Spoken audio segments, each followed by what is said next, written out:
because of the assignment. That is why I'm asking. But no problem. Yes. I will ask her. Now, what I wanted you to do is to review those journals.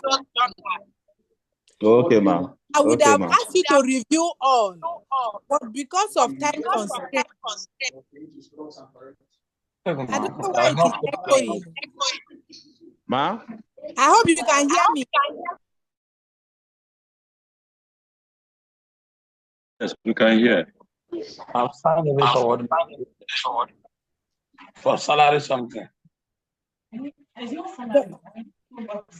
Please mute yourselves. Those who are talking, mute yourselves. You are disturbing us. Okay. So what I said was that Telegram is good in the sense that you can even access materials that are posted before you enter the group. But if you have any challenge, you can ask the course rep. The journals, I put them there so that you can also be learning about peace and security issues. The only thing is that I didn't know that criminology is now part of the program. So that's why I added those 3 extra ones. I could add as many as possible. All you need to do is just pick 4 and do the assignment with it. But most of those journals are relevant. You can just read for knowledge. But pick 4. And now what I expect you to do is that check what the people have done. In a way, you will be learning how the research report is organized. How did this person state his problem? How did the person, what kind of background did the person give? What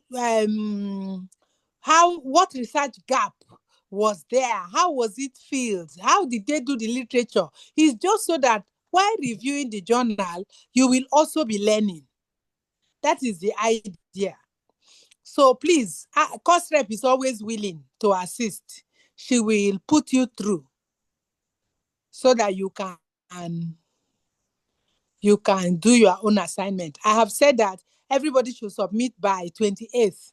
If you begin to submit one, it comes as a scattered this thing.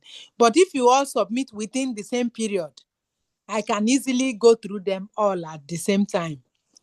So the questions are not difficult, and it's just for you appreciate what the author has done well and what the author has not done well. And that way you are also checking how to do your own. So we have looked at chapter 1. Whatever you don't understand, I know the course rep will help. We have looked at chapter 1. And before then, we had said that this course mainly is to enable you to your dissertation. When an external exam and discover that many people are not doing well, he indicts everybody, including the student and even the lecturers. So this course is to help you do the right thing and know why you are doing what you are doing. So we had taken time to look at chapter 1, the background, where you give us the history, a kind of the story surrounding the problem you want to solve. Now, you must have, before you choose the topic, you must have identified a problem in society, a problem relating to peace or violence or crime or anything, a problem that you have identified that needs some solution. So when you have identified it, you look out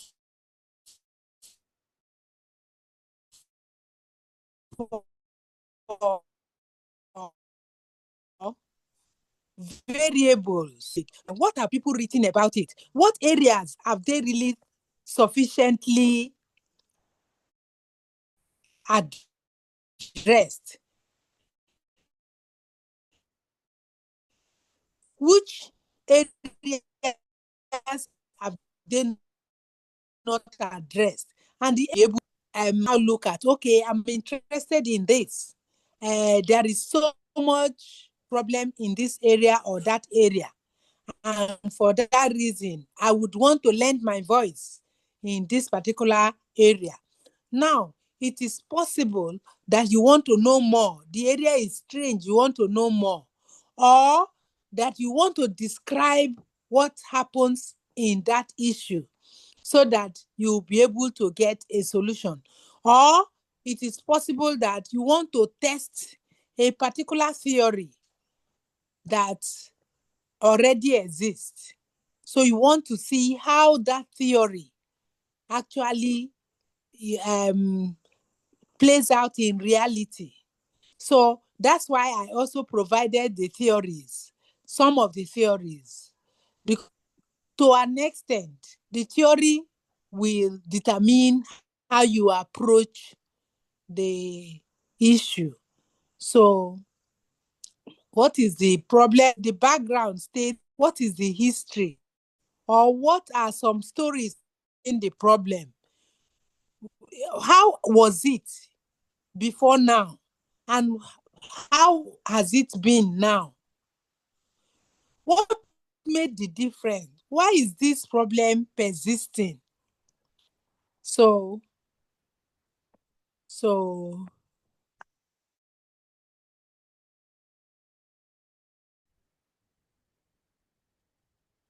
admin, they are complaining about the screen. So admin, they said they are having problem with the screen. All right. Okay, so that is it. Then you, in statement of the problem, you tell us exactly what the problem is. That problem you really think you need to solve. That problem you think needs some further knowledge. Or that problem that will eventually help you test a theory or whatever it is. What is that problem? So who and who are affected by the problem? Who is affected? So I said you can provide statistics showing the extent of the problem. Statistics showing the magnitude. How big is this problem? How many people are affected? How often does it happen? And if it is not solved, how will it affect society or certain group of people? So that is what you are doing. You need to show us what is the problem. And I said, don't wait to state the problem. In a few sentences, the problem is stated. If you are embellishing it with other statements, let the problem be clear. Let not this is the mass. Yes, the skin is now okay. Thank you. Thank you. So this is the number of people affected by the problem. So, and this is how it is affecting them. This person and this person are key people that have contributed to this problem. This is what they found. This is the method they adopted. But this is an area, there is an area they have not fully explored. Because it is important that you show where your work will be relevant. There is an area that has not been fully explored. And this area is crucial to dealing with this problem. So when you have find the area, the gap, then you are saying, this is the gap I want to fill. This is the gap I want to fill. Because you can't identify. When you identify a gap, it means that your study would fill of the day. So show what others have done, not many. It's not a literature review. Just a few articles that have dealt with the problem and show the area that they had not fully dealt. Then you could also provide context if necessary. So that is where the problem statement is. But make sure that anybody who reads that your statement of the problem can understand what you are going. Let them, don't leave anybody reading your work in doubt. Not everybody, and do not use too many professional language. Make it as simple as possible so that anybody who's reading that your work will understand the issue you want to address. So I said you will give us the aim and objective after stating the problem, the aim and objective. When the aim is simply stating your topic, if your topic is clear, you state your topic. Then the aim of this study is to examine this and that, your topic. Then the objective, I said you should go into explaining, showing what the work will do. So I have said that the objectives that are best are objectives that are SMART. And I explained what SMART is. SMART means simple, singular, specific, that's S. Measurable. Measurable means that you can measure it, you can specifically what it is, you can be precise about what quantity or what particular information. So you measurable, achievable, realistic, and time bound. Then we went on to stating research question. Usually, if you state your objectives well, you are going to state your research question, in the objective into question. I had Lawal telling you about researchable questions. So you turn your research question to your objectives into research question. And you should ask the question in a way that those questions you are asking can yield other questions which you will go and ask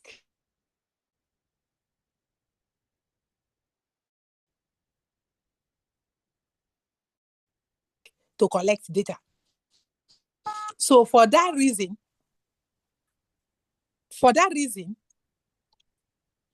you don't ask questions that somebody will say yes or no, or give you one word of answer. So ask how or what is. And, questions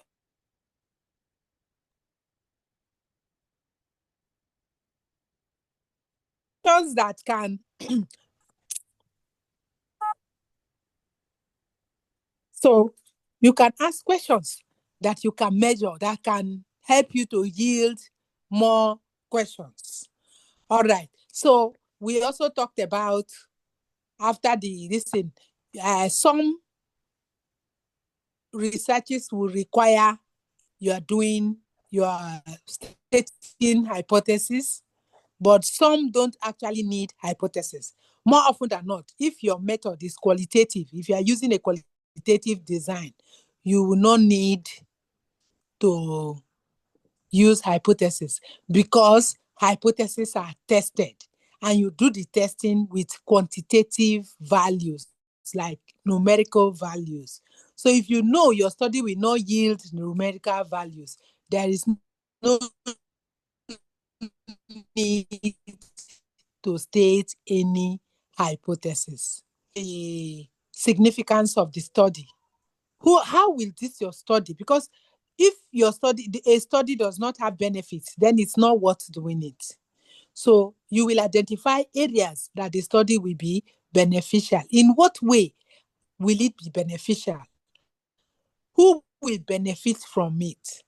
So that is how, is it that it will be of benefit practically? Will it help policy making? Or is it going to be useful in modifying a theory or testing a theory or whatever?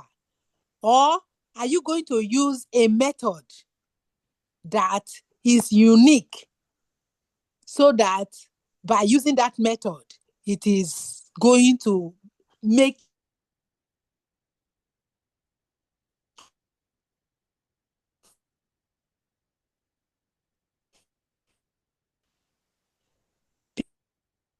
people see it in a different wise? You will take a look at how beneficial your work will be and you state it.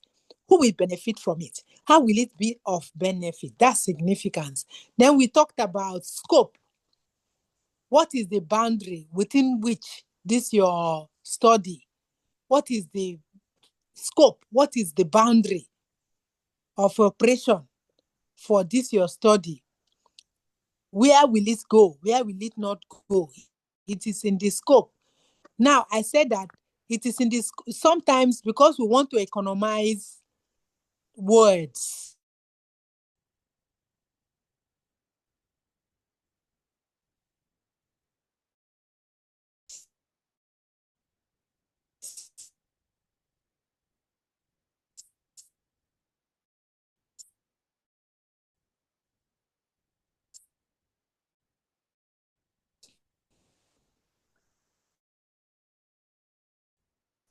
We don't want the time. So that is how it is. That is how it is. You are going to state. Prof, actually, your line is breaking. It's breaking. Now, can you hear me clearly? We can hear you clearly now. Okay, somebody called, so that is why the line was breaking. I'm using my phone. All right, look at it. Geographically, what is the boundary?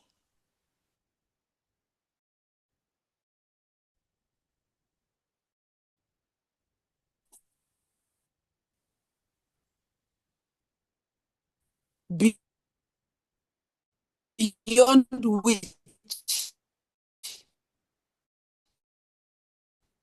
this The line is not clear again. I can't hear again. No, it's not clear. Okay, again, yes.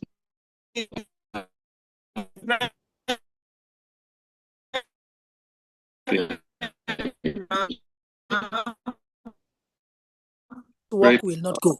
Too bad. I'm breaking.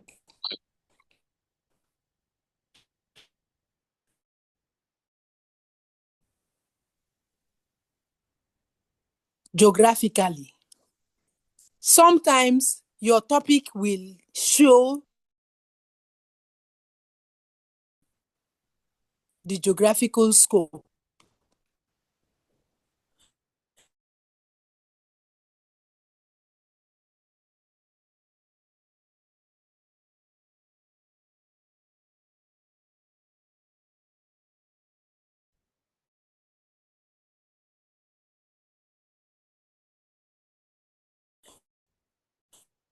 But sometimes, because you are trying to economize, The line is now bad. We can't even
Hello. Hello.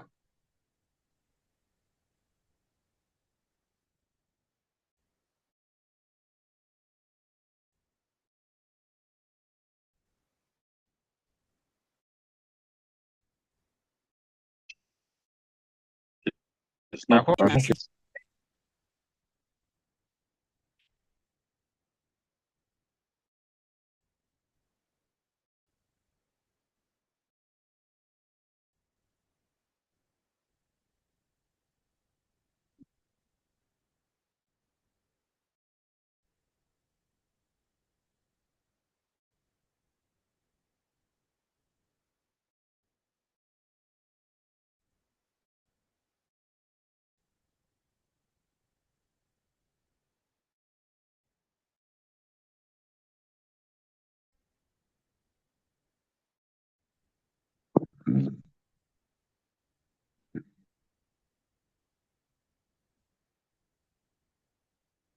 Hello.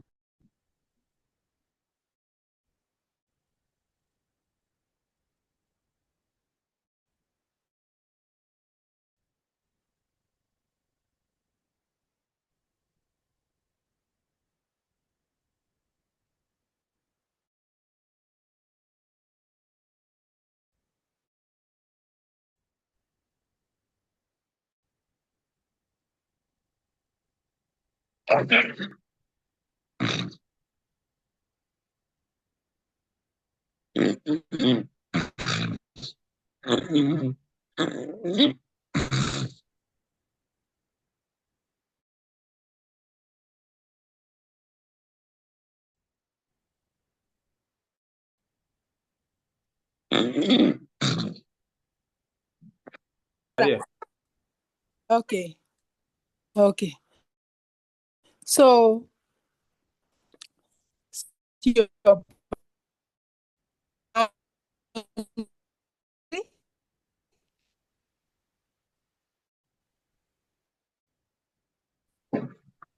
then content.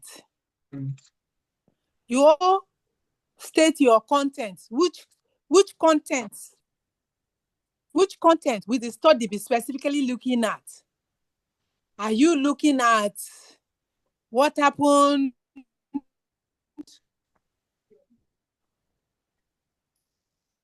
some time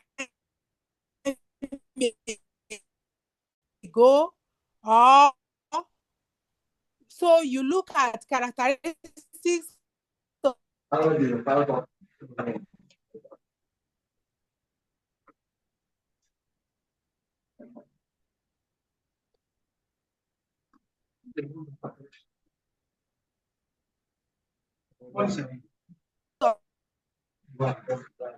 Audio is very poor.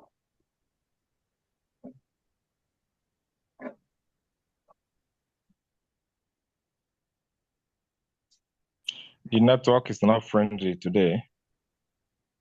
It's not friendly at all. It's gone off again.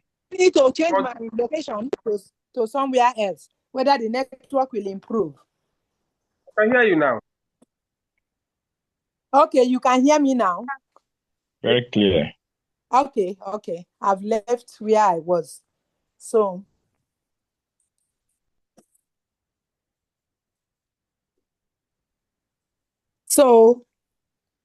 you take time to explain where your study will cover, who your study will cover, what your study will cover, so that nobody will expect you to go somewhere that you don't want to go. Now, somebody did not change the name of his phone. Who is using So please change your names when you join a meeting. Another person has an iPhone, Infinix 5, iPhone Bethel. Please change your names now. Rename Techno LC8. Please, let's see your name. Rename. Just click rename and it will rename for you. Your own name will appear instead of the name of the phone. Okay. So I discovered that our external examiner would prefer you to put a subtopic, definition of terms. Our current external examiner, although on the format, there is no this in definition of concept. Our current examiner likes it. You should put a definition of concept. What are the concepts to be defined? Or what are the terms to be defined? Those terms that are in your objective, in your research question, and in your hypothesis. Terms you will, the terms that appear topic in your research question. Oh, that's the bad thing about using phone.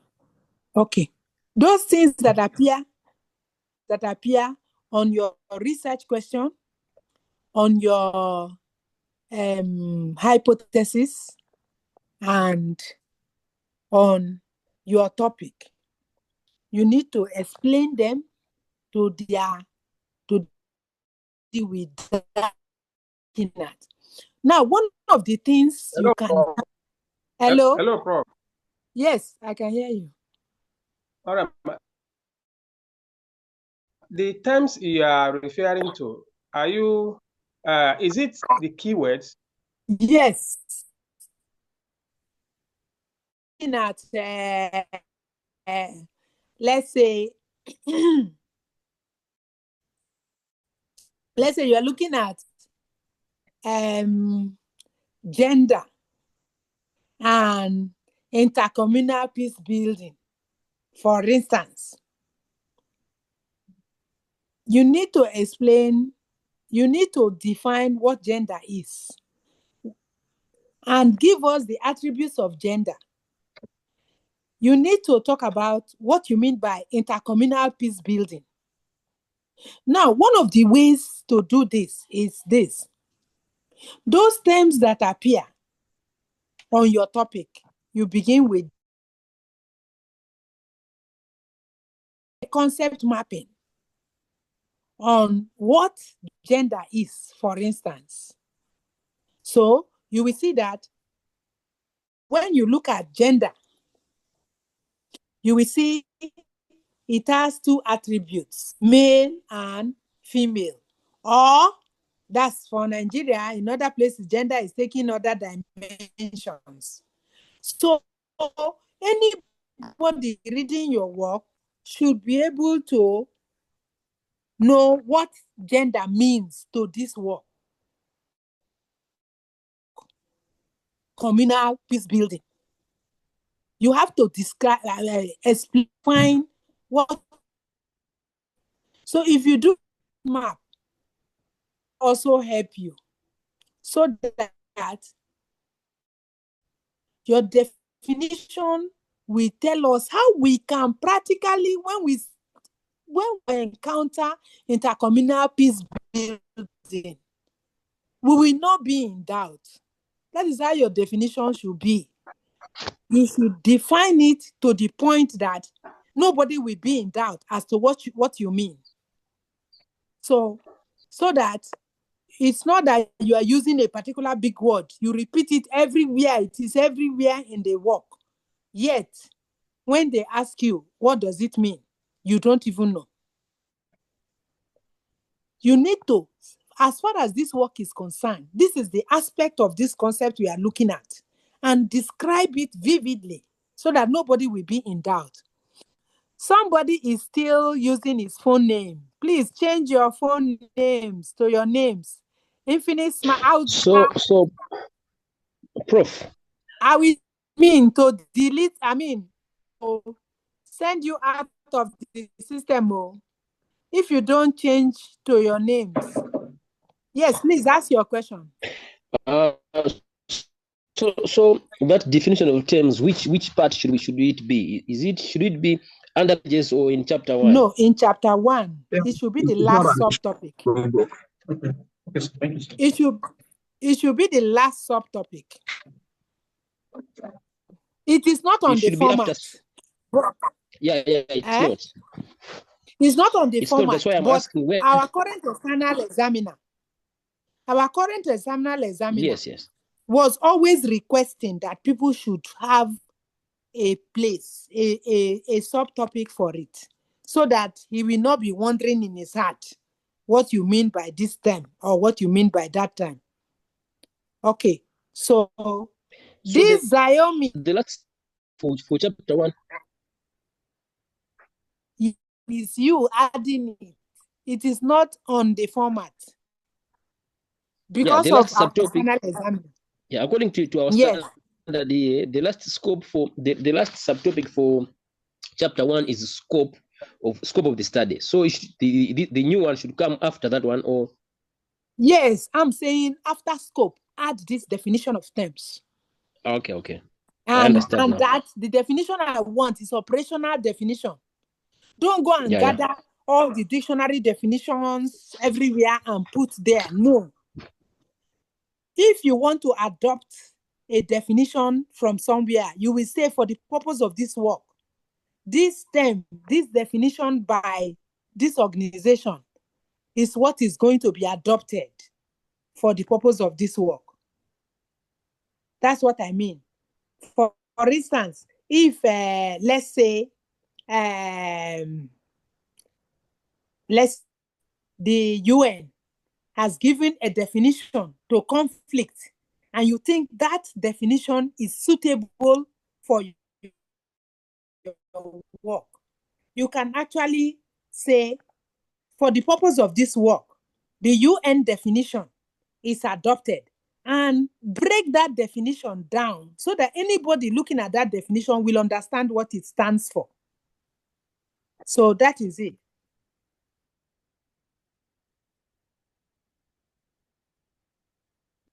You are inserting that because these people. Our external examiner has been requesting for that subtopic to be inserted. Operational definition. Okay, so let's move on. I have already said that literature review is something you've been doing. From the time you started looking for topic, you started looking for checking literature review. I have taken time to explain that literature review does not come from everywhere. There are certain areas that literature review can be easily acquired. I told you about Google Scholar because most of the articles in Google Scholar are academic materials that you should not go to general Google. If you must go to general Google, put your search terms in inverted commas, meaning you are telling Google that, look, what I want is this particular one. Don't give me other things. If you put it in inverted commas, they will not go to the market and bring all the useless and useful things together for you. If not, go to Google Scholar. There are databases that are very useful for peace and security studies. Maybe Annette will help us. The cost rep should help us and go to the library and request for social science databases. Last year, they brought for me and I posted it on the platform. So please, Annette can go to the library, look for the library in charge of social sciences. Let her give you or look for the digital librarian that you need databases that the university subscribes to. They will give you. When they give you, you will see the password will be there. The username will be there. Now, if you are looking for some, if you are looking for some materials that are subscribed and you have the password, you can easily access them. Then I also said that you should, if you go to ICTC should give you ICTC should give you institutional email address. Yes, sir. Alpha. Achibongo, you are disturbing us. Achibong, Sorry, ma. you are disturbing us. Sorry, ma. Sorry, ma. Mute Please yourself, mute yourself. All right, ma. Sorry, please. So, if you go to ICTC, immediately your admission is registered. ICTC can easily open an institutional password for you.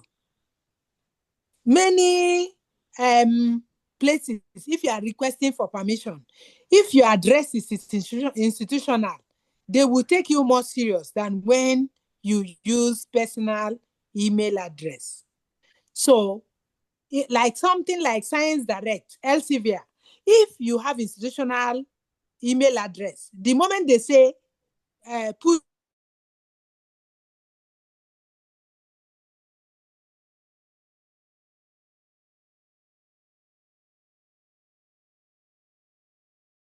time to get that institutional email from ICTC, it will help.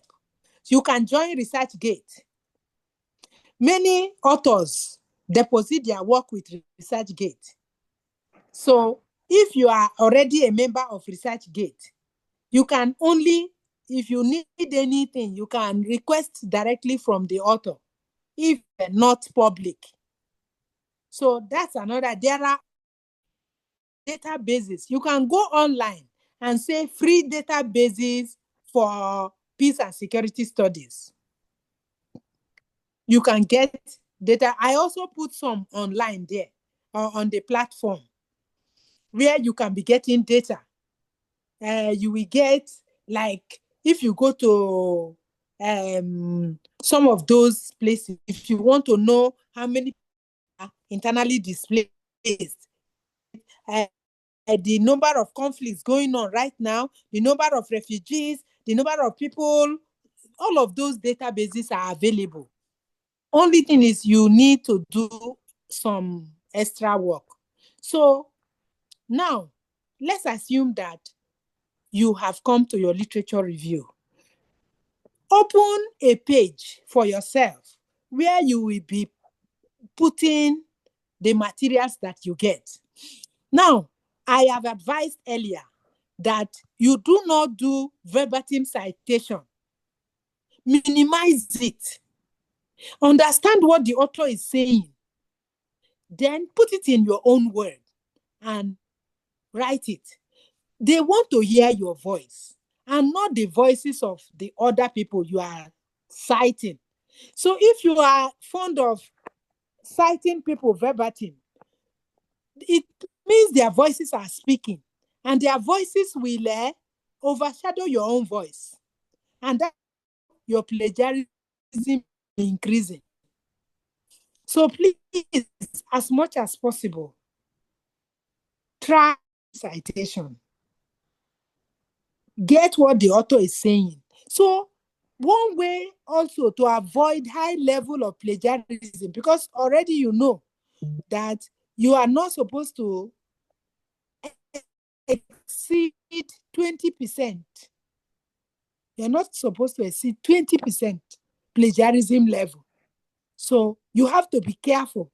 Whenever you come across a material, scan through, read through the material, identify the areas relevant to you, put it in your own words, and acknowledge the source. That is the way to do it. So you will see that now, for dissertation, the University of Port Harcourt School of Graduate Studies require that your work must be 100 pages, a minimum of 100 pages. And much of what will form that 100 pages can come from literature review. And when you are doing your literature review, you should be careful to do it well, so that one idea leads to the other. So now, some people will go and bring all the archaic literature, somebody is assessing your work, what the person is looking for is how relevant are the materials? How current? That's another one. So there are materials that are relevant for some topics. Identify those materials. When you come across very relevant texts, what you should do is go to the reference of that text and check some of the references that person has made. And you, on your own, go and look for those texts. That's another way of getting materials. You have seen that this particular material is very good and relevant.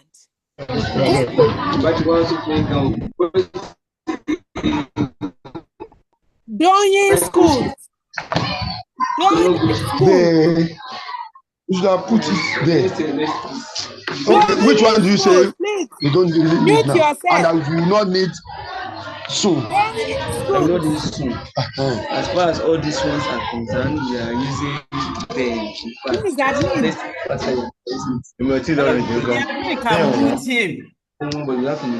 you have, if you have, they can, then you.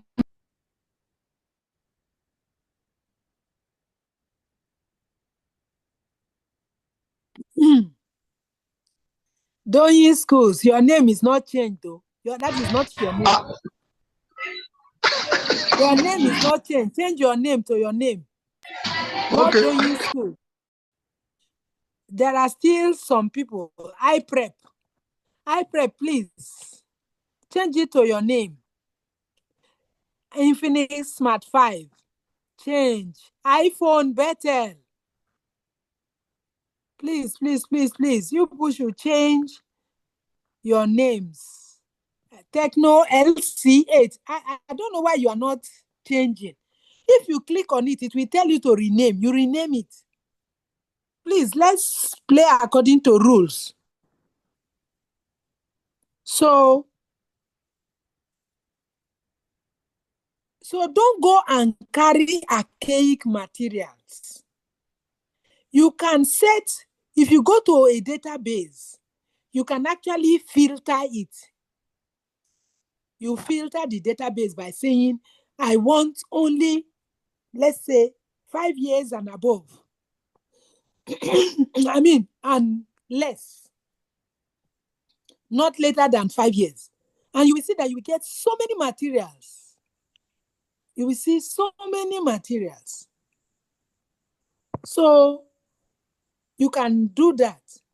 Even if you go to Google Scholar, if you say advanced search, if you go to advanced search, you can limit yourself. You can limit yourself to recent materials so that you don't go and bring articles that are very old. It is assumed that more current materials will have some of the things that the old materials already had registered. So as much as possible, when you go, do a filtering. Filter the articles. When you go, you just put the terms, search terms, very important too. Make sure you pick up the necessary variables that you are looking at and put them in the search box. Now, in advanced search, you can look for synonyms of what you are looking for. You can use all. You say,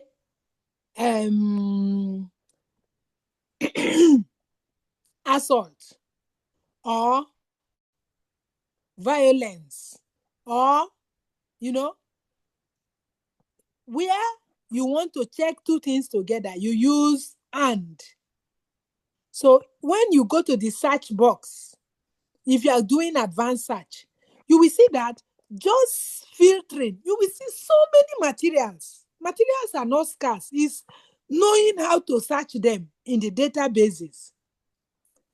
So endeavor to search correctly and you will get so many. You don't need those archaic ones, except they are theories that you know that you really need to state the original theory material.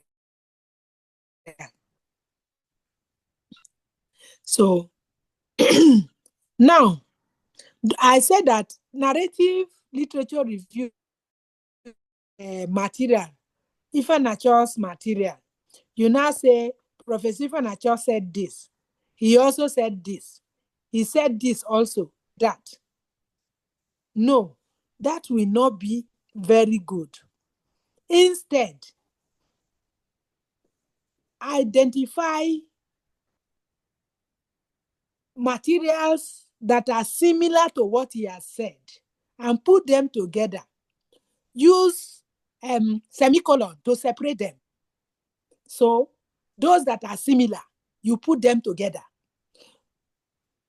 So if you are saying, okay, when you put down the idea, Ifanachor said it, Okodudu said it, somebody else said it.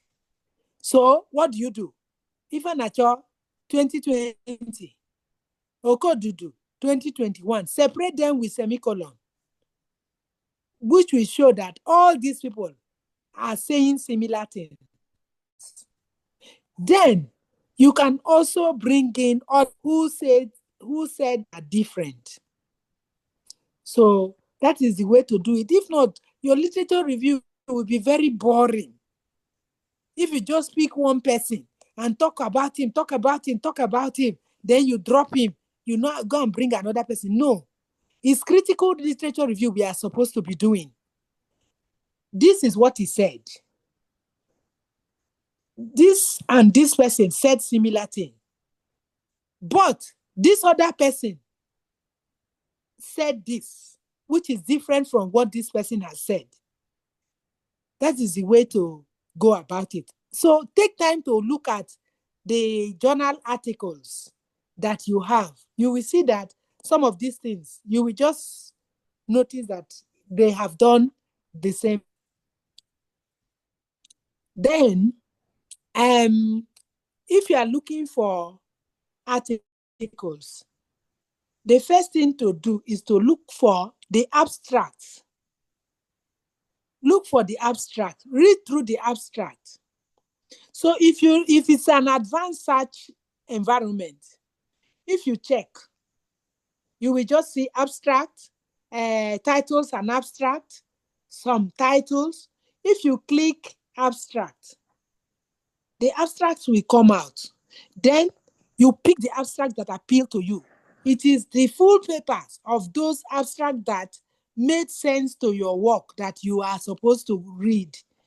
Don't just jump into downloading full papers.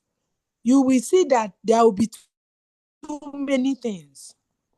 Then another thing I want to tell you is that when you are doing literature review, to endeavor to ensure that the materials that you are putting down, you take note of the references. External examiners are not happy seeing a lot of names in the body of the work. When they go to the reference section, they don't see them. They are not happy. So make sure that you put down the reference details of each article, reference to in text. Very important. And also make sure by the time you finish, check your references and make sure. Some people, they don't read an article. They will just go to somebody else's thing and references they never saw. And yet, they don't know the details about it. Let it not be so. Make sure that your reference agrees with the names that you have mentioned in text. That is very important. And remember, we are using 7th edition of APA. So some of the texts that you'll be reading, they are using other reference patterns. don't just take whatever they have done. You change it. If you take a particular reference, say site, Google Scholar will show you cites it, how MPL cite other referencing formats cite it. So you now copy the APA citation of that particular material you are looking for. That's another way to do it.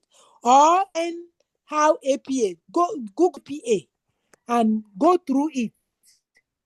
Because if you don't use the APA correctly, it will diminish the quality of your work. So learn how to cite correctly. And that you need to have some search time. And the more you vary your search time, more you are going to get materials. There are many materials online, even in this 2025. They have published so many materials. So for you to go and just, sketch somewhere and you come and say, to the best of my knowledge, this kind of topic has never been researched, you'll be ridiculing yourself. Sometimes the external examiner in articles on that. So make sure you deeply. Literature are not very good to cite. Like Wikipedia. Wikipedia is everywhere. And Wikipedia seems to know everything. It has covered every topic. But the advice we give is that don't put Wikipedia on your reference. Wikipedia gives references. Follow the reference Wikipedia is giving and get the original article Wikipedia is citing. Why is it that people don't like Wikipedia on your reference? Wikipedia can easily be edited to suit somebody's ideas. If I want to convince you about something, I can alter what I say about that thing. So Wikipedia has that problem. It is open to external edition. For that reason, it is not trustworthy. So instead, follow their own reference and get to the person they are citing so that you can read that article and get a correct idea about what you are looking for. Now, one way to arrange your literature review is that as you read through an article, you provide a table for yourself. Provide a table for yourself. Provide for the references. After the reference, put the title. Put what is unique about this particular article. What is the article saying? What method was used? Another column. Then, what are the findings? Another column. Findings, not all the findings, but the ones that the person found that are relevant to your topic. So you provide a table for yourself. When you have such a table, it can be on your laptop so that after you finish reading, you just put the literature, what you got from it. You just put down, this is the reference material, the reference, the main idea, what's unique about this work, what method, what findings. So, and you are through with that one.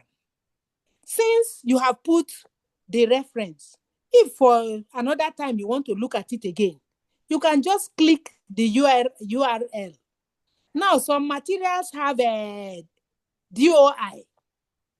Copy the DOI and put there. So that if you click the DOI, it takes you straight to the materials. In case in future, you need to look at that article again. So that is one simple way of doing it. That way, you will dodge plagiarism and you will have various materials to put in your literature review. So I will look for a format and put on the platform for you to see. If you arrange your literature review like that, you know, just summarize the main thing, the ingredients in that article that is useful for your work, what method was used, then what gap. You don't just accept any article, hook, line, and sinker. No, what is it that this author failed to do? You can see the gap in the person's recommendation for future research. Sometimes the gap will be obvious to you as you read through the work. The gap will be obvious to you. But in some cases, you catch it for yourself. Endeavor to identify the gaps. What is a gap? A gap is something that article or that author, a relevant area that article or that author did not cover. That is the gap. So identifying a gap, I have told you earlier, means that after you identify the gap, you are going to fill it. If your work cannot fill a gap, what's the essence of identifying? So identify gaps that your work can fill in that article. So in the literature review, you are comparing which articles are stating these ideas, have similar ideas. Which articles have ideas from this? Then when you want to write it, you write it in such a way that it makes. This is what somebody said. This person and this person's ideas corroborate this person's findings. The other person looked at it this way. However, this particular aspect of it was not well covered. Wherever gap you identify, fit. When the time comes for you to say your contribution to knowledge, because that is one subtopic, contribution to knowledge. It is identified that you not just identified, but your work has fit that you are going to state in your contribution to knowledge. So gap identification is very important. It will aid you in stating what you have contributed to knowledge. All right. Then your literature review is also very important because it will help you to contextualize your finding. In chapter 4, when you will be discussing your findings, discussion of findings, you will take some of those literature you have reviewed in chapter 2 to say, these my findings agree with the findings of this person, and that person. You cannot go and import new materials that you have not reviewed to contextualize your findings when you are discussing it in chapter 4.2. So take note of that. Now, when you're writing your literature review, do not leave subtopics hanging everywhere. Every subtopic should be numbered. When you have a subtopic, you number it.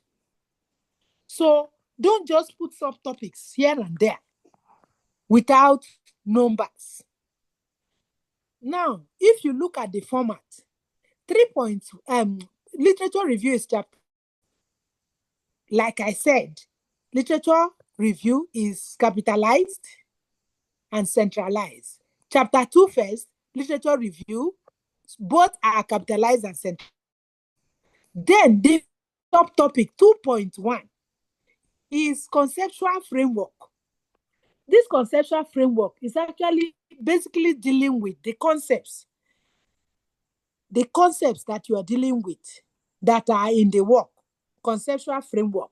What are the concepts or variables and attributes and indicators that are there, the concepts?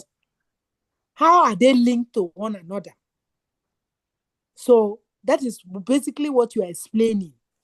Now, in the process of it, you can have topics under that conceptual framework. So 2.1.1, meaning that this is the first subtopic under 2.1. After you finish discussing, if you have another subtopic under conceptual framework, maybe you have looked at the first concept, you now come to the second concept, you put 2.1.2 so that the work is not, disorganized. Now, at the end of the day, the conceptual framework should give us an idea of how those various concepts that you are talking about in your work, how they are linked to each other. Very important. You may even, at the end of it, draw a framework showing diagrammatically how the concepts are connected. So I have said that don't scatter subtopics or numbered subtopics everywhere so that people will not know what. Then, if it is under conceptual framework, you don't need to say the concept of. You already say it's a conceptual framework. So there's no need to say the concept of conflict, the concept of violence, the concept of peace building. There's no need. Don't say the concept of. Okay? So your conceptual framework should be such that as somebody goes through the work, the person will understand the relevant concepts, how they are connected together, what they mean in literature, and how you want them to mean. It is because of that conceptual framework, I think they removed definition of terms. But make sure even the definition of terms is, summarized, easier. Somebody doesn't have to go through the entire many pages to see what concepts mean. That's why that definition of concept that I said you should have, that's how it will be useful to the work. All right. So after that, you now have, after the conceptual framework, you see another subtopic. So now, there are theoretical literature and there are empirical literature. Empirical literature, research reports. People have gone to the field to carry out a study and they report it. Those are empirical. So those are empirical literature. Maybe somebody had done a study in Pakistan about this issue that you are trying to address. You critically look at it. Somebody else had done another study in Ghana, and another person had done another study in Maduguri. So the way you arrange it is that you come from the farthest to the closest. Report the Pakistani work, then the Ghana work, before you report the Nigerian work. As much as possible, endeavor to organize your literature review in such a way that it will make a good sense.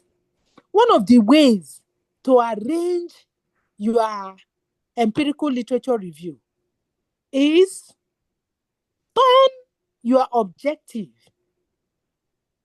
into topics, subtopics. Turn your objective into subtopics, because sometimes you'll be tempted to copy, to say everything that somebody has said about something. And sometimes you pack the relevant and the irrelevant.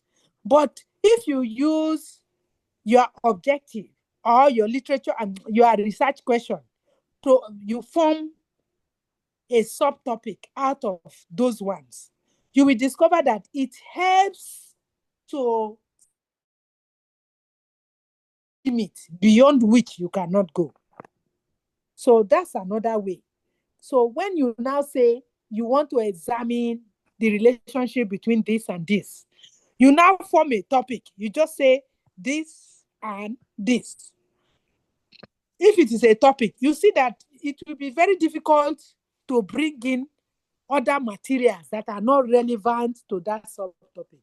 So that is one good way of organizing your literature. It will make the literature you review to be relevant to the study. So you can use your objective. All right. Or research question to form subtopics. So please take note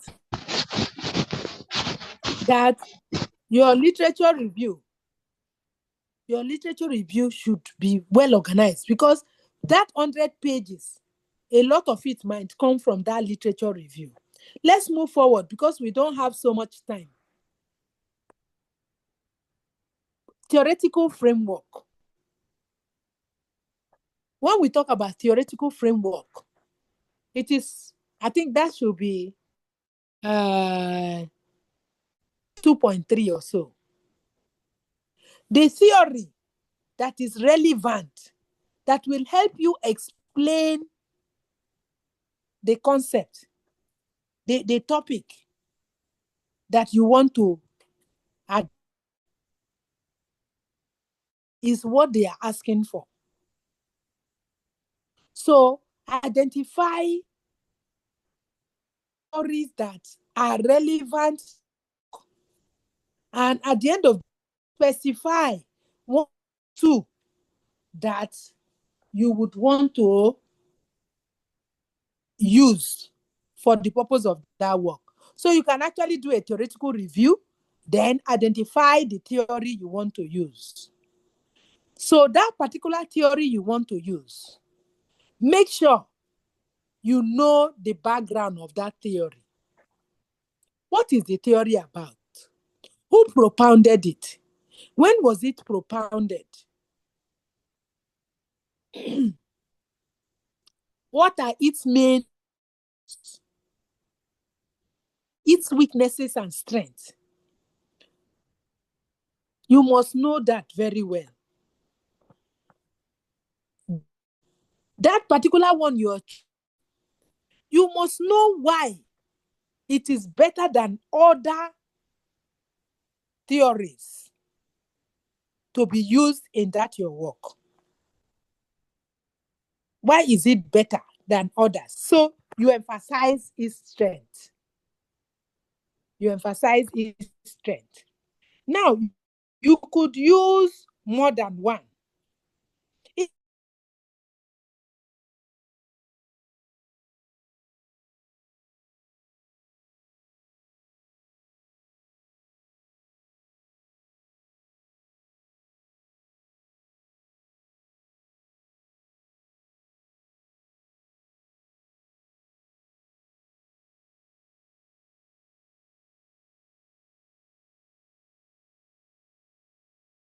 This is the theory that this work is going to be anchored on.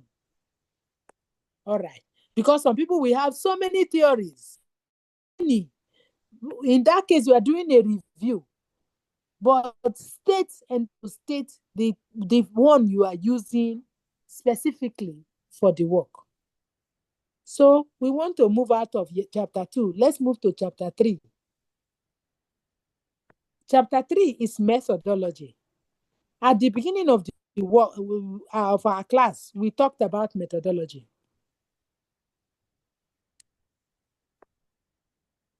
So methodology, don't be tempted to say research methodology.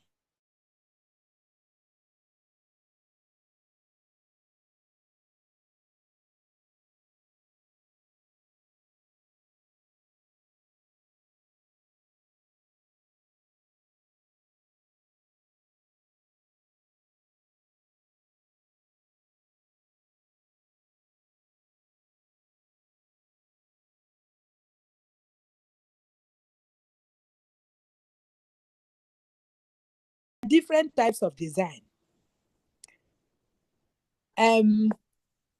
You can decide that, okay, a quantitative design will be better because I want to generate numerical data for this work. Or you say, oh, I will prefer a qualitative design for this work. Or you can decide that a qualitative and quantitative should be combined.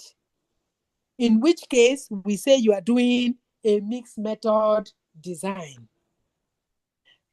Okay, so if it is a quantitative design, it can be conditional design.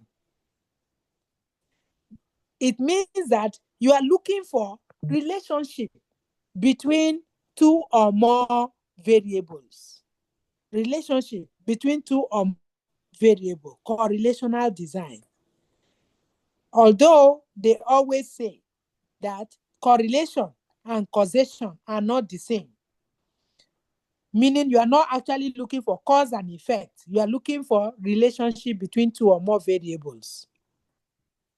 So you can also do an experimental design.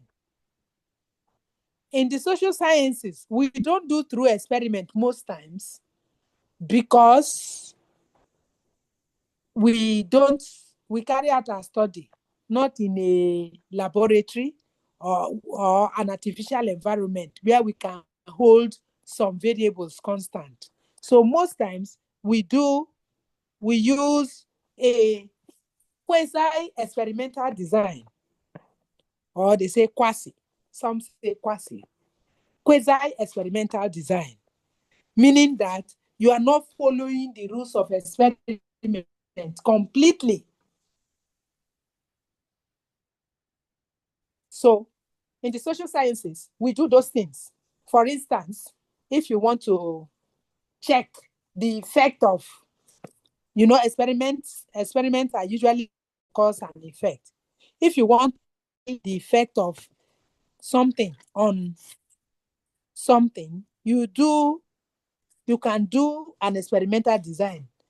You use, for instance, you want to look at how a particular negotiation or mediation or any of the peace building models, how it affects something. You can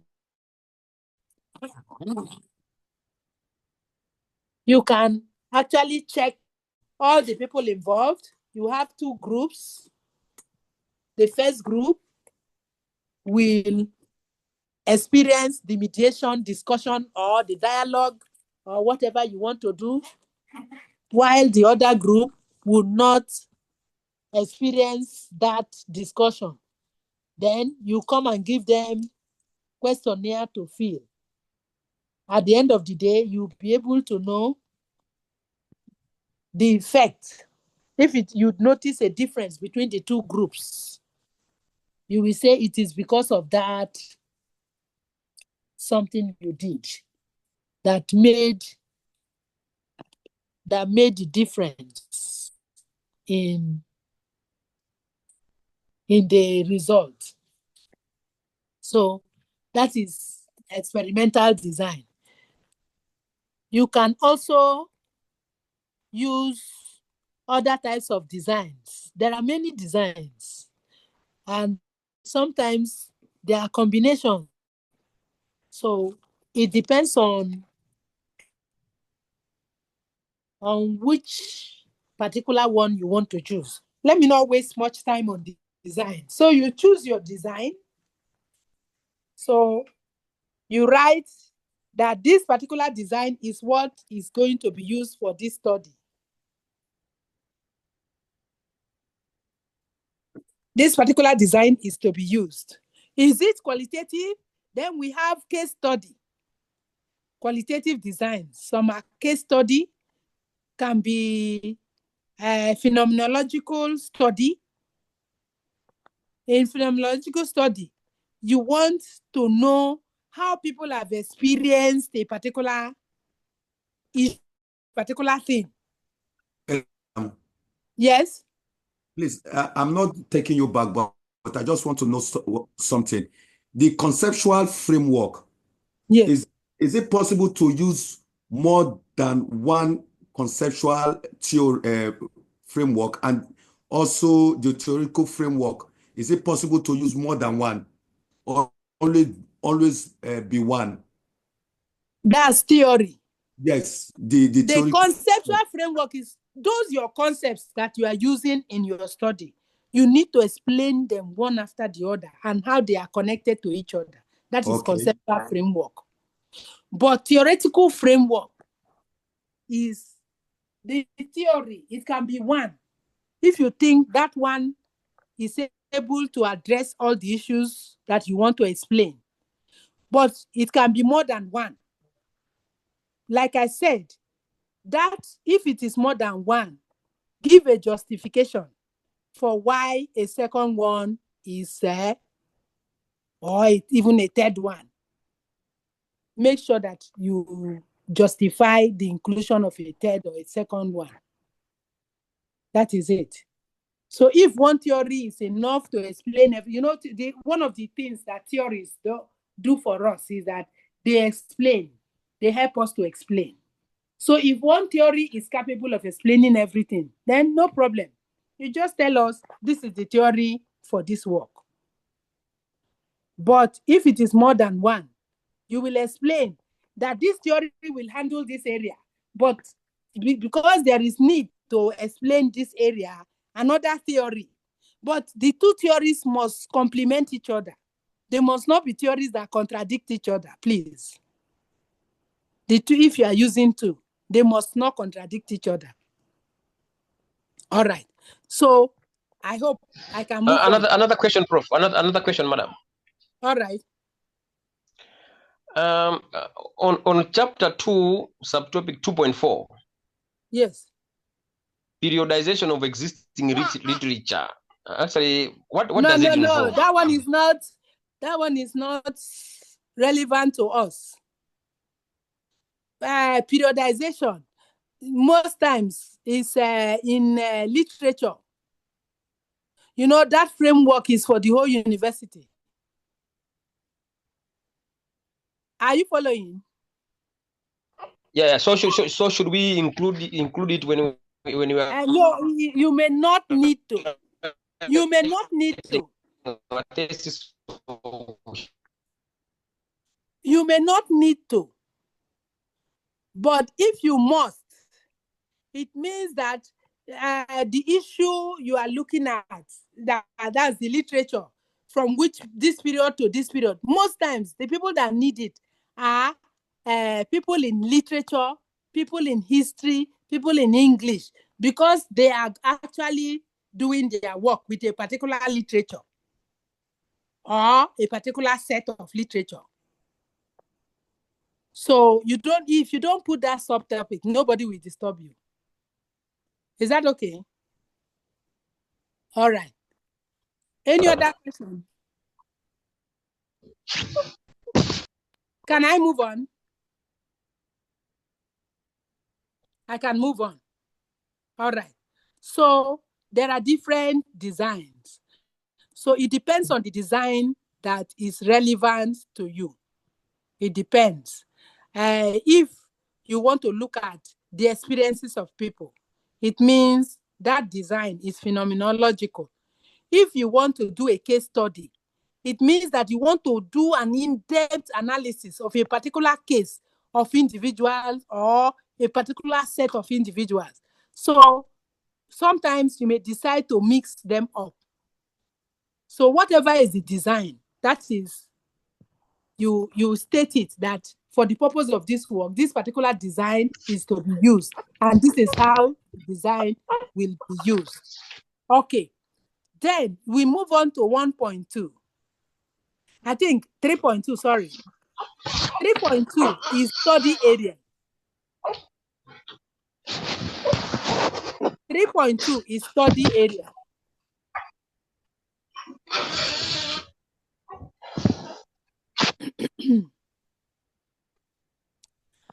that area that you want to study.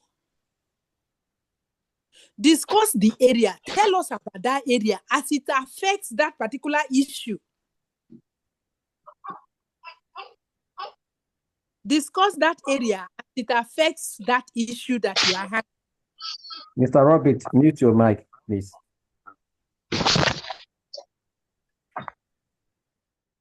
So that is how it is.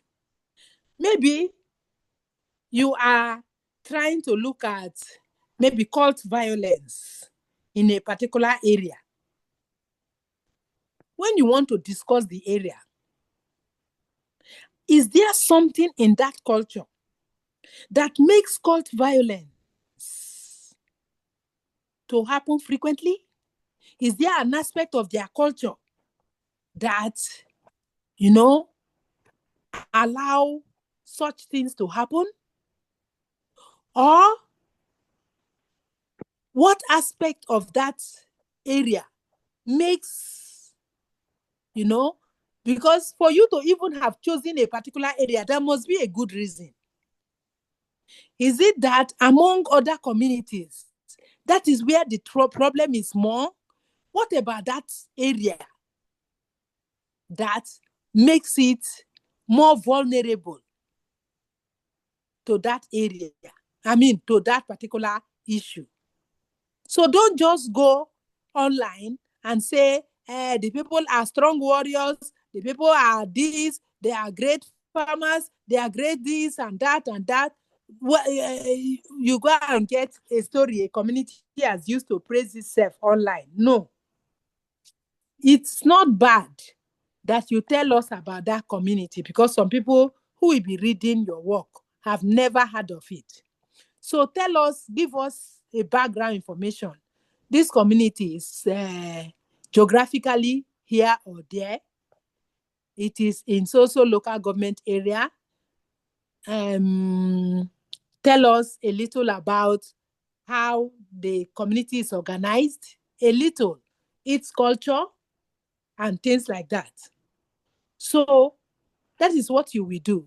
The study area, you want to acquaint us about that community. Maybe I've not heard of it before. By reading your description, I'll be able to understand that area more. But in addition to that, give an explanation that will help me know why this problem is frequently happening in that place, or why this area is vulnerable to these kind of problems. All right, that is area of the study. Then the next one is population of the study.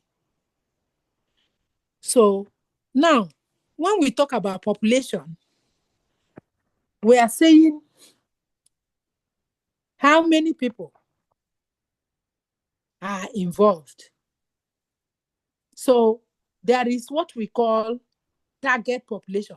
Now, this study, if we are to generalize it, who will it refer to? Who will this study be generalized to? So when you are talking about population, it must not be the entire people. For instance, you are talking about electoral violence or electoral dissent. You know that it means that the younger children and people who are less than 18 are not involved in electoral issues. So there's no need to go and bring the population of everybody. It means that you are going to focus on people age 18 and above in that community. Or you are talking about women. Okay? Women, maybe in a particular association, or their involvement in certain things. It is not every woman. It is only those people that this study will be applied to, that you will get their population. So it's not everybody.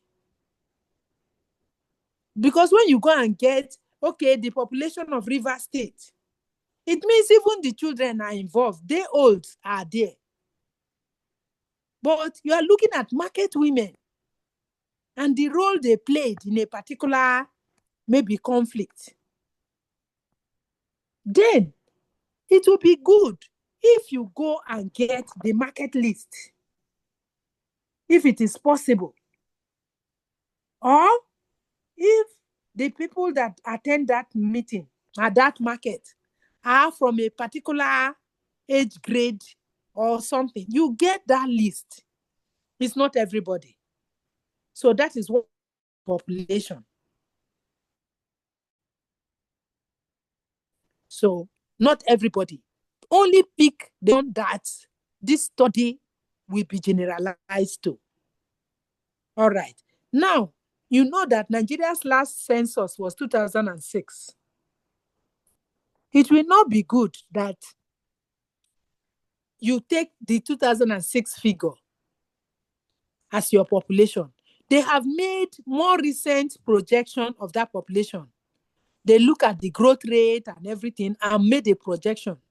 It is better you look for current projection of that population, because in 2005, 2006, a community that was made up of 100 people in 2025 will not remain 100. All right. So I think I've made my point with the population. Let's move on to the next one. I hope everybody is following. We will still have asked questions, but let's keep going. Then sample and sampling technique. Sample and sampling technique. So when we talk about sample, we are saying the people that you selected from that population, the people selected for the study. There is no way you would have been able to go to everybody in that population. So the way research does it is that you use a criterion to choose some people drawn from the population for you to study. So that part of that population selected for the study is what we call a sample. So let me make an illustration. Maybe you are interested in young women.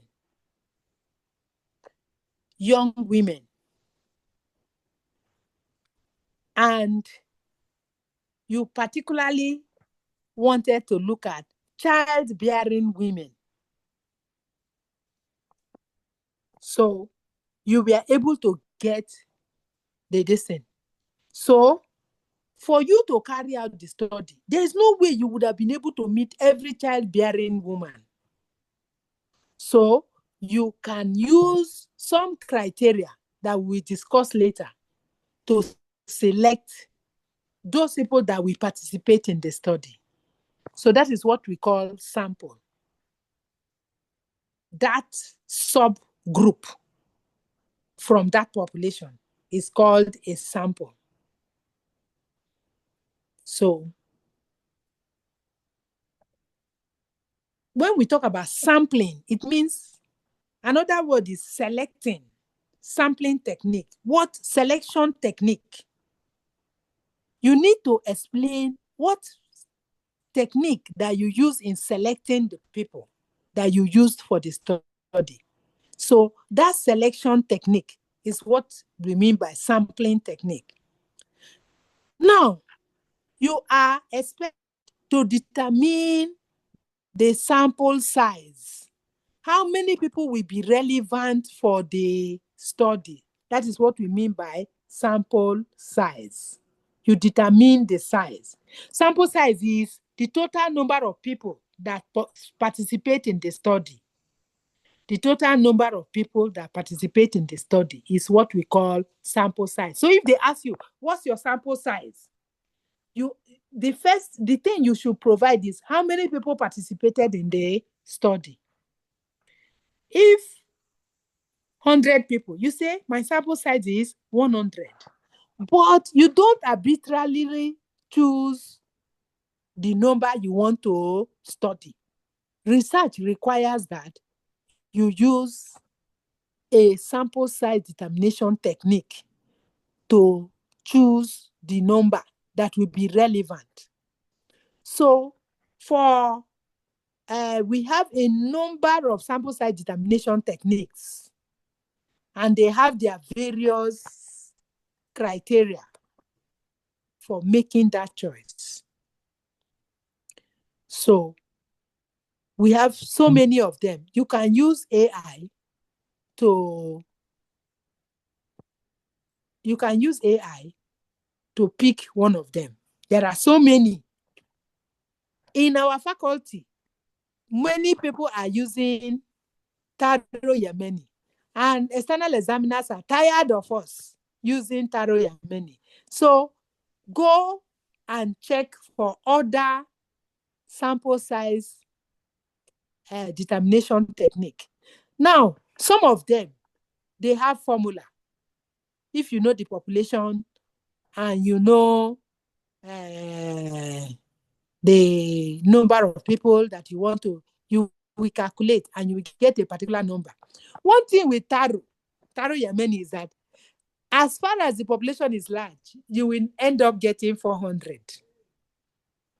You will end up getting 400. So you use samples to determine the number because they will ask you, so what is your sample size? You said 200.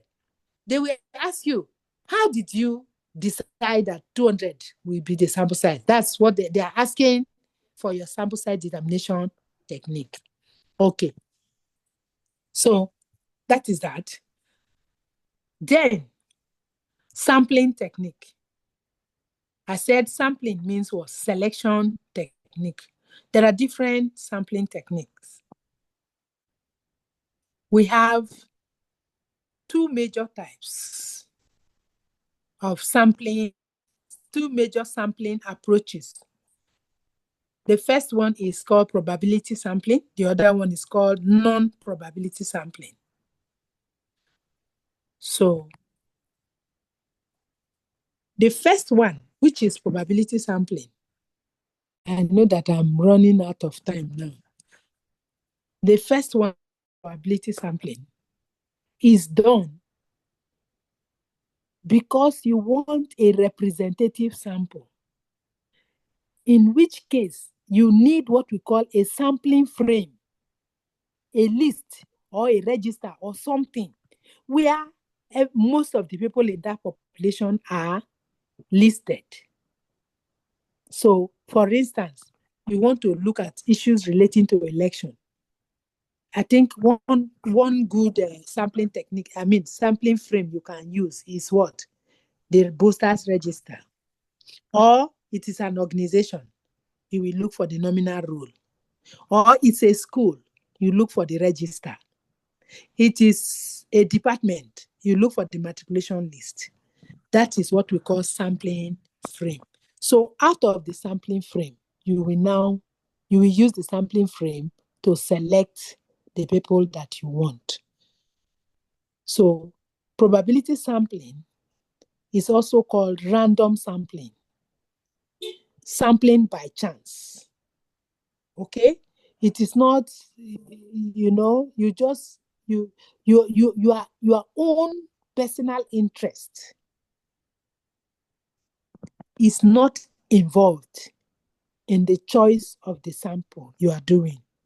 Your personal interest is not involved. Researcher bias is relatively low when you are using probability sampling. And the items in the population have non-zero chance of being included in the sample.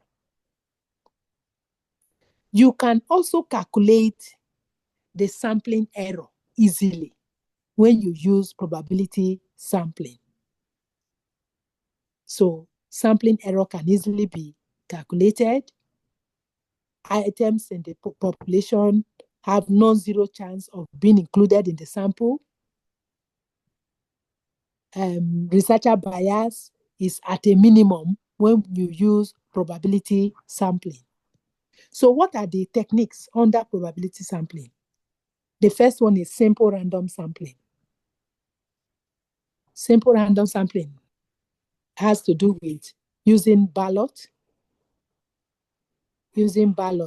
where you know the number of the people in the population. You went to the market, you took the market list, everybody, you numbered everybody, and you gave number to everybody. You put the numbers on a piece of paper, on pieces of paper. You folded it and mixed it and put it in a container, and you began to pick. That is balloting method. You can see that your own interest is far removed. You cannot just say, I want this person to be picked, and you can pick it. It's not like that. If you did it correctly, the people that will be picked, you cannot determine who will be picked and who cannot be picked. You cannot say, hey, that woman, no, my neighbor, I want her to be picked. You cannot do that. If you do it correctly, you gave everybody a number and you mix it very well and picked. All right. So that is simple random sampling using the ballot method. But you can also use a random number, random numbers. Meaning the computer, you can use a computer to mix everything up. The numbers are mixed up. You see 1, you see 20, you see 120, you see 1,000. The numbers, computer can, mix up everything so that your own personal bias is relatively reduced in who gets picked. Okay, so you pick. So one method is using a table of random numbers. The second method is you use balloting method. As for the balloting method, even my grandmother knows about it. You too, you know it. All right, that is simple random sampling. But if the population is not homogeneous, using simple random sampling will not be very good because some groups will be more represented than others. If the population is not homogeneous, maybe you want in that market, you want women who are selling vegetables, women who are selling wrappers, women who are... If you just put all of them together, you will see that some people will be more represented than others. So that is simple random sampling. So there are other ways of taking care of it when the group is diverse. For instance, you can actually group them. Hello, ma. Yes, hello, yes. Please, those of us whose project will mainly be on questionnaires, I don't think, are we going to apply the same process, the same exercise? I think fact, it's a different... Those are the people that are going to, whether you like it or everybody must do sampling. Okay. Who will you give the questionnaire to? How do you select that person? That's what we are saying. Okay. How do you select the people that you will give the questionnaire? That is sampling. Are we okay? All right. So in another way, I said that if the group is not homogeneous, you will discover that certain people will be more represented in the sample. So the way to deal with a group that is diverse, meaning the people are different, that is heterogeneous, is that you stratify the sample. Stratify, meaning divide it into their different groups. Women selling vegetable, women selling clothes, women selling articles. You divide them. So you now use simple random sampling to select the number. Among the people selling vegetables, okay, I need 10 women. I do the ballot and I pick 10. Among the people selling clothes, I put the numbers and I pick. Among the people selling articles like that, that is called stratified, meaning you form strata or grouping. You group the people before you select. That is stratified sampling. Is that okay? It is different from simple random sampling. In simple random sampling, everybody is put into the same box and you just pick. So the problem is that some groups will be more represented than madam. others. Hello, Yes. ma'am. Yes. There's one that is computerized. How do you get? That is not sample. That is data collection method. Okay. That is data collection. You must select the people before you give them the instrument to fill. So what we are talking about now is how you select the people. Data collection method is a different subtopic. We will reach there. This one is how you select them.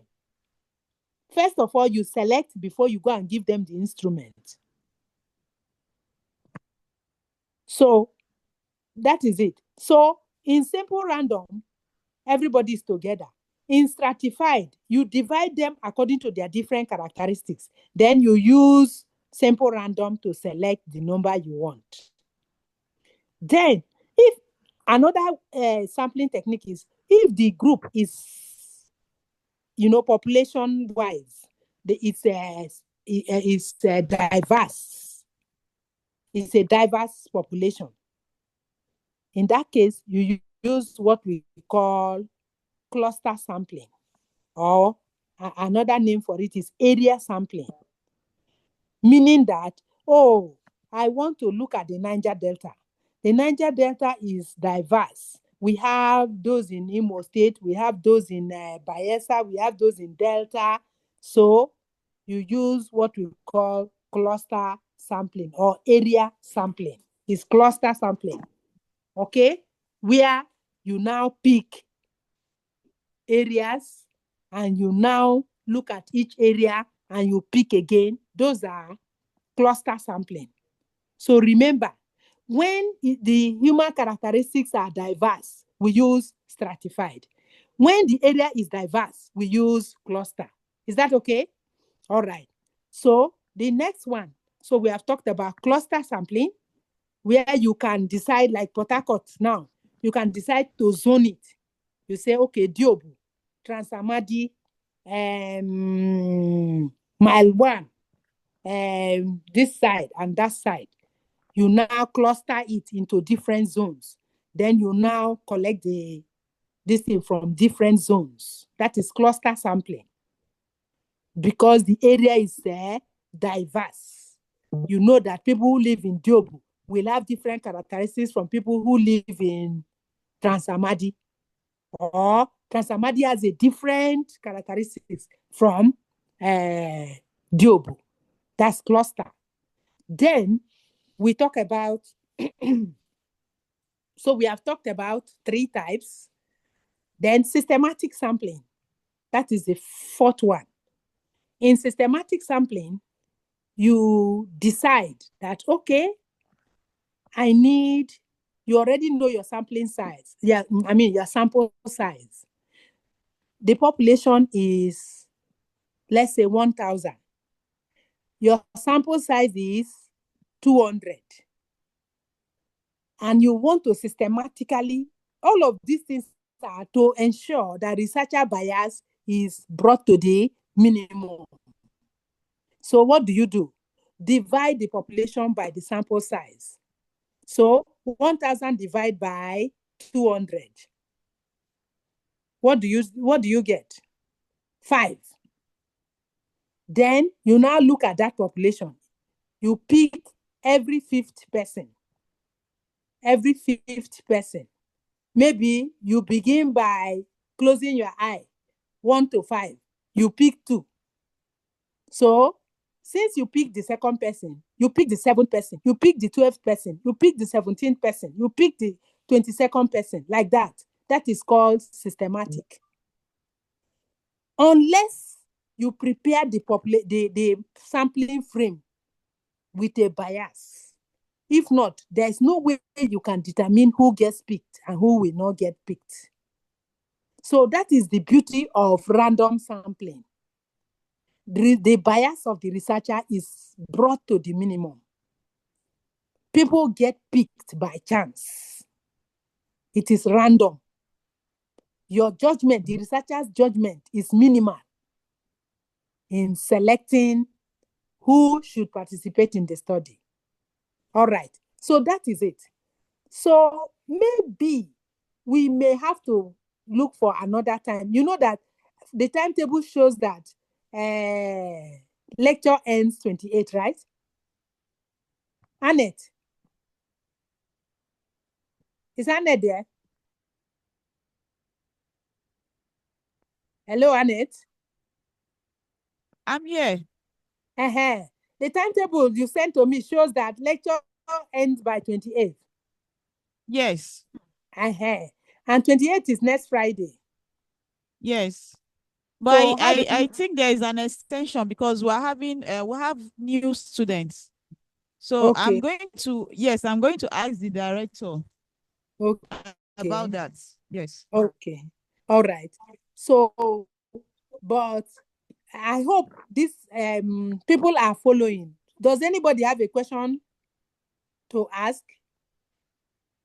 In our next class, we will be talking about non-probability sampling, or I may decide to record and send to you. So, and maybe some other aspect of chapter 3. Chapter 3 is very important. If you get it wrong, you have gotten many things wrong. So please ask your questions. I know that I was trying to cover up many grounds, so I may have left some people behind. Is there any issue somebody does not understand? I have used a number of terms. Is there something confusing? Because our time is up. I know you have another class. So, do you have another class?